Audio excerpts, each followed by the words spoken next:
سردار ترجمانی صاحب، آپ نے کیا محسوس کیا، کیا وجوہات ہیں؟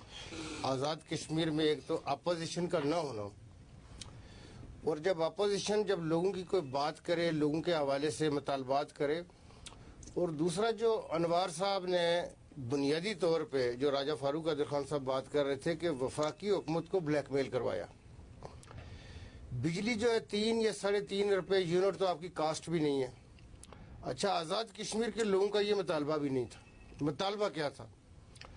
مطالبہ بڑا جینون تھا. آزاد کشمیر میں 16 روپے یونٹ بجلی کی جو ریٹ تھا، اگر 100 یونٹ ہو تو 16 روپے ریٹ تھا، تو اگر 101 ہو جائے تو 32 ہو جاتا تھا. لوگ یہ کہہ رہے تھے کہ جی اگر 1 مطلب یونٹ آگے چلا جاتا ہے یا 2 چلا جاتا ہے تو آپ اس کو ڈبل نہ کریں، اس کے اوپر روپیہ 2 روپے کا آپ اضافہ کریں. وہ بڑا جینون مطالبہ تھا کہ جی آپ فوری طور پہ اگر 101 ہو جائے تو آپ اس کو ڈبل کیوں کرتے.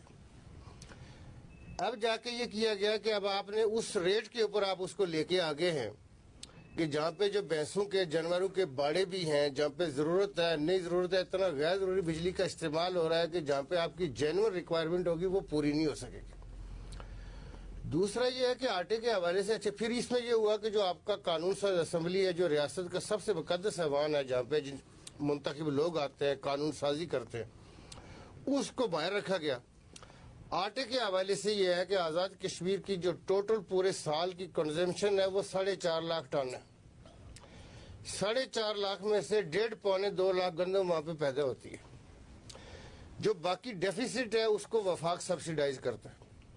جب میری گورنمنٹ تھی تو ہم اس پہ ورکنگ کر رہے تھے. ہم نے کمیٹی بنائی ہوئی تھی جو اس نے اناؤنس کر دینا تھا کہ جس آدمی کی انکم 80,000 سے 1 لاکھ تک ہے اس کو ہم آٹا بالکل فری دے دیتے ہیں.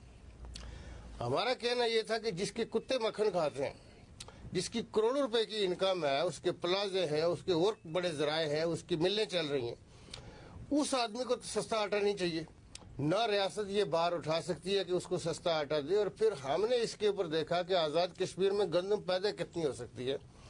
تو آزاد کشمیر میں 1 ملین ٹن سے زیادہ کی آپ کا پوٹینشل موجود ہے.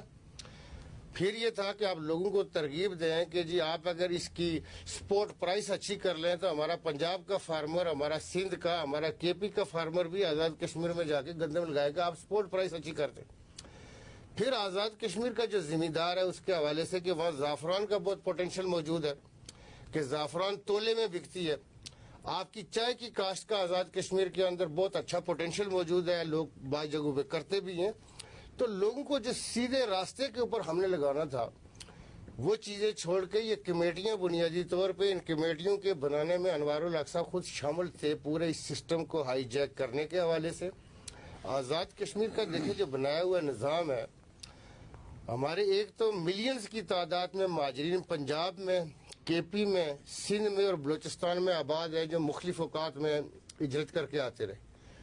89 کے بعد جو مہاجرین ہمارے پاس آئے، ہمارے پاس 7-8 کیمپ مظفر آباد میں جو مہاجر کیمپوں میں وہ لوگ ہیں، اور ہمارے پاس 6 کیمپ باغ میں ہیں جہاں پہ مہاجر لوگ آباد.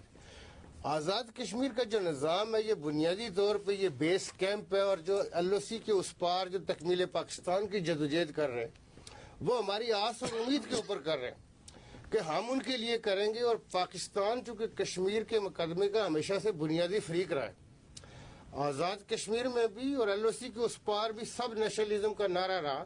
جیسے یاسین ملک کا مقدمہ ہو وہ بھی پاکستان ہی لڑتا ہے، ہماری وزارت خارجہ لڑتی ہے. اینٹی پاکستان سینٹیمنٹ آزاد کشمیر کے اندر کبھی کسی نے نہیں دیکھے. چونکہ یہ آزاد کشمیر کے حوالے سے بلوچستان میں مسائل ہوئے ہوں گے، سندھ میں ہوئے ہوں گے، KP میں ہوئے ہوں گے. ذمہ دار کون تھا اس سب؟ اس میں ہم بنیادی طور پہ چودھری انوار الحق صاحب کو، سردار عتیق صاحب کو ان کو بہت مطلب ذہین اور فتین کہہ رہے ہیں. میرے کاغذات میں یہ ہے کہ میں یہ سمجھتا ہوں کہ چونکہ چودھری انوار الحق صاحب کو ان کے والد صاحب نے ڈسٹرکٹ فوڈ کنٹرولر ان کو لگوایا تھا گریڈ 16 میں.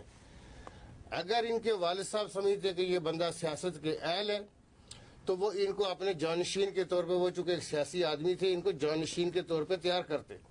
چودھری انوار الحق صاحب پہلی دفعہ 2006 کی اسمبلی میں آئے، 4 دفعہ گورنمنٹ ٹاپل ہوئی، 4 وزراء اعظم تبدیل ہوئے. دوبارہ 2021 میں ہم ان کو لے کے آئے، اب بھی یہی ہونے جا رہا ہے، 4تھا وزیر اعظم آ رہا ہے. وہ بنیادی طور پہ ایک سازشی ذہن کے آدمی ہیں.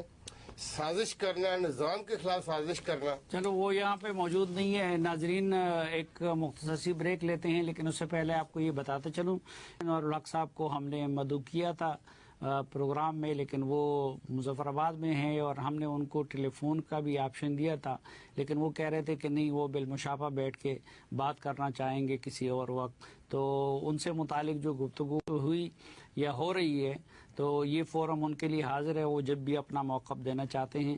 ایک مختصر بریک لیتے ہیں اور واپس